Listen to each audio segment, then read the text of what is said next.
Subscribe now and press the bell icon. Never miss an update.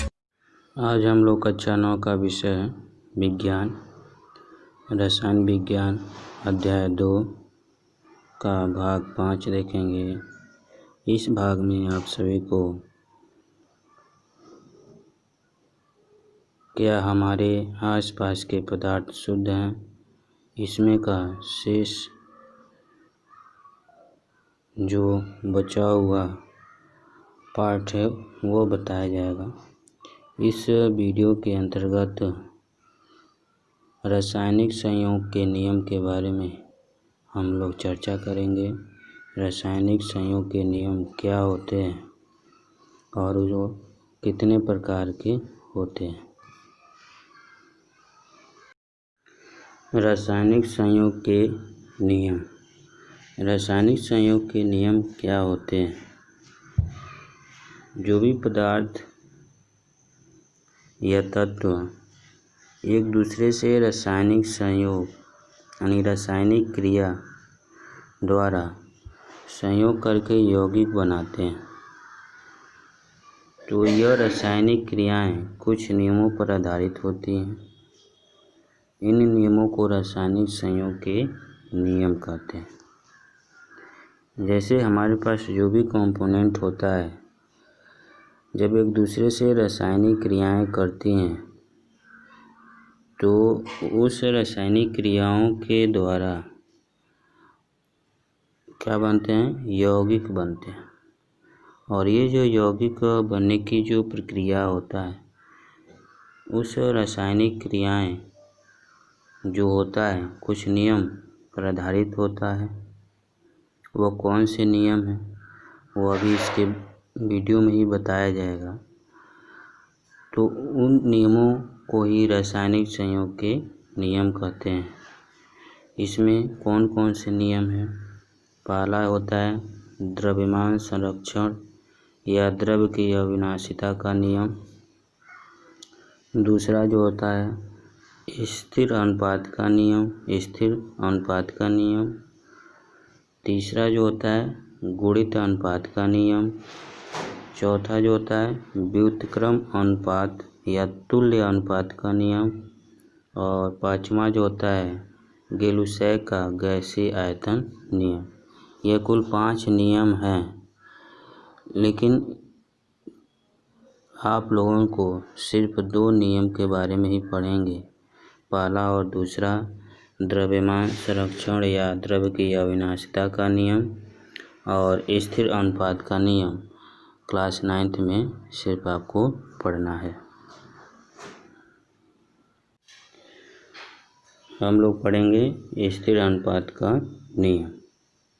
स्थिर अनुपात का नियम क्या होता है, इसके बारे में जान लेते हैं कि रासायनिक यौगिक द्रव्यमान के अनुसार सदैव समान अनुपात में परस्पर संयुक्त समान तत्वों का होता है। जैसे जल में हाइड्रोजन तथा ऑक्सीजन का जो अनुपात अगर देखा जाए तो 1:8 का होता है। अब इसको हम विस्तार पूर्वक यहाँ पे समझते हैं। स्थिर अनुपात का जो नियम होता है, इस नियम का जो प्रतिपादन जो किया था वैज्ञानिक जो था, उसका नाम था जे.एल. प्राउस्ट, 1799 में किया था। इस नियम के अनुसार से प्रत्येक रासायनिक यौगिक चाहे वो किसी भी विधि से बनाया जाता हो या प्राप्त किया जाता हो, तत्वों के द्रव्यमान एक निश्चित अनुपात में संयुक्त रहते हैं। अर्थात एक यौगिक में निश्चित प्रकार के तत्व एक निश्चित भारानुपात में संयुक्त रहते हैं। इस नियम से स्पष्ट है कि प्रत्येक यौगिक का रासायनिक जो संगठन निश्चित होता है, जो उसके बनाने की विधि या स्रोत पर निर्भर करता है। वह किस विधि से बनाया गया या किस स्रोत से प्राप्त किया गया है। जैसे यहाँ पे ऊपर आपको जल के बारे में बताया गया कि जल में जो हाइड्रोजन और ऑक्सीजन जो होते हैं उनका जो अनुपात जो होता है 1:8 होता है। तो यहाँ पे अगर उदाहरण के द्वारा इसको अगर आप समझें तो जो जल होता है हाइड्रोजन एवं ऑक्सीजन का यौगिक है और यह जो है विभिन्न रीतियों द्वारा बनाया जा सकता है और प्राकृतिक साधनों द्वारा भी प्राप्त किया जा सकता है। ठीक है, किसी भी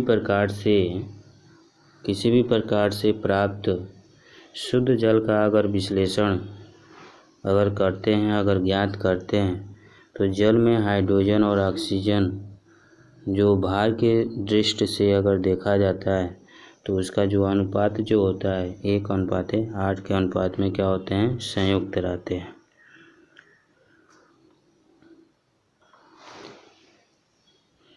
जैसे हाइड्रोजन का अगर हम भार देखा जाए H2 तो इसका भार 2 हो जाएगा। ऑक्सीजन का अगर देखा जाए तो 16 हो जाएगा। तो अगर इनका अनुपात देखे जाए तो 2/16 और 1/8 यानी 1/8। ठीक है, तो 1/8 के अनुपात में क्या रहते हैं, संयुक्त रहते हैं। ठीक है, चलिए एक दूसरा एग्जाम्पल के माध्यम से हम लोग इसको समझते हैं। दूसरा जो एग्जाम्पल है कार्बन डाइऑक्साइड CO2 कार्बन तथा ऑक्सीजन का यौगिक है। इसमें दो आपके तत्व हैं, कार्बन और ऑक्सीजन। इससे कार्बन को वायु में जलाकर, ठीक है, या कैल्शियम कार्बोनेट को गर्म करके या सोडियम कार्बोनेट पर तनु हाइड्रोक्लोरिक अम्ल की अभिक्रिया से प्राप्त किया जा सकता है। यानी 3 विधि से हम कार्बन डाइऑक्साइड प्राप्त कर सकते हैं। ठीक है ना, जैसे कार्बन है, ऑक्सीजन, यानी इसको जब जलाएंगे तो कार्बन डाइऑक्साइड आपको मिलेगा। ठीक है ना, या कैल्शियम कार्बोनेट है, इसको भी जब आप गर्म करेंगे तो वहाँ से भी आपको कार्बन डाइऑक्साइड आपको मिलेगा। या सोडियम कार्बोनेट है, जब उसको हम तन हाइड्रोक्लोरिक अम्ल से अभिक्रिया कराते हैं तो वहाँ से भी कार्बन डाइऑक्साइड आपको मिलता है। यानी 3 विधि से जो प्राप्त जो कार्बन डाइऑक्साइड है, ठीक है ना, का अगर विश्लेषण करते हैं तो उसमें आप देखेंगे कार्बन का जो द्रव्यमान होता है 12, ठीक है, और ऑक्सीजन का जो द्रव्यमान होता है 16, लेकिन 2 है तो 16 दूना 32, यानी 12:32। ठीक है, इसको सिंप्लीफाई करते हैं तो 4×3=12 और 4/32 यानी 3:8 के अनुपात में क्या होते हैं, संयुक्त रहते हैं। ठीक है ना, तो इस तरीके से हम स्थिर अनुपात के नियम का डिफाइन कर सकते हैं उदाहरण के माध्यम से। ठीक है, अब इसके बाद से हम अगले नियम के बारे में पढ़ते हैं।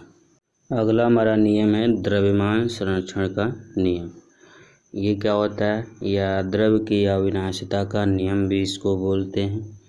किसी भी रासायनिक अभिक्रियाओं में न तो द्रव्यमान बनाया जा सकता है और न ही नष्ट किया जा सकता है। यही जो होता है द्रव्यमान संरक्षण का नियम होता है। चलिए एक प्रयोग के माध्यम से हम लोग इसको समझते हैं। जो प्रयोग है आपका लैंडोल्ट का प्रयोग है।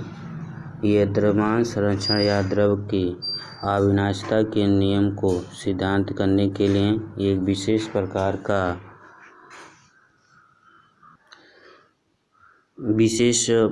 का एक उपकरण होता है। इस उपकरण में कांच की 2 नलियां एच के आकार की होती हैं और प्रत्येक नली में उसके अभिकारक पदार्थों को घोलकर भर दिया जाता है और उसके मुंह को सील कर दिया जाता है, यानी बंद कर दिया जाता है।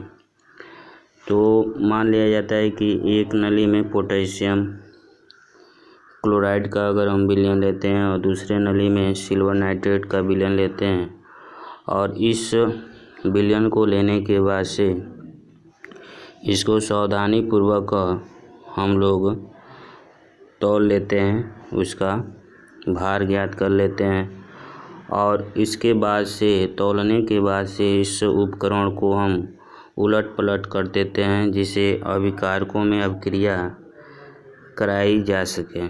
ठीक है।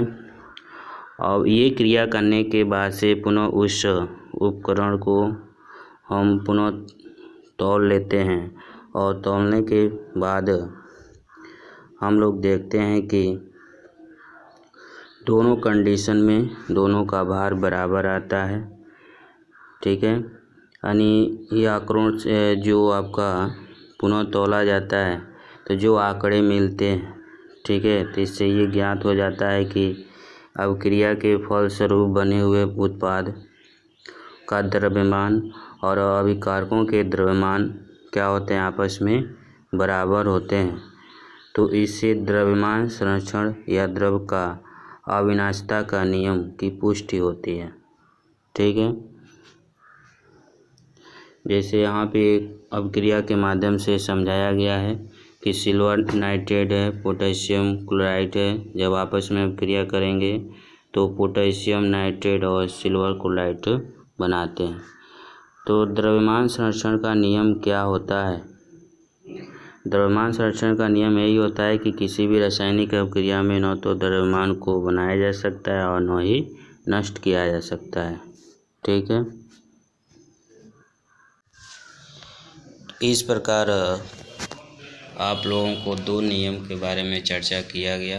पहला जो नियम बताया गया स्थिर अनुपात का नियम, और दूसरा जो बताया गया द्रव्यमान संरक्षण का नियम या द्रव्य का अविनाशिता का नियम के बारे में चर्चा किया गया। आई होप आप सभी को यह अच्छे से समझ में आ गया होगा। अगर इसमें आपको किसी प्रकार की त्रुटि या किसी प्रकार का प्रॉब्लम महसूस होता है तो आप कमेंट बॉक्स में लिख के अपनी प्रॉब्लम को शेयर करें। धन्यवाद।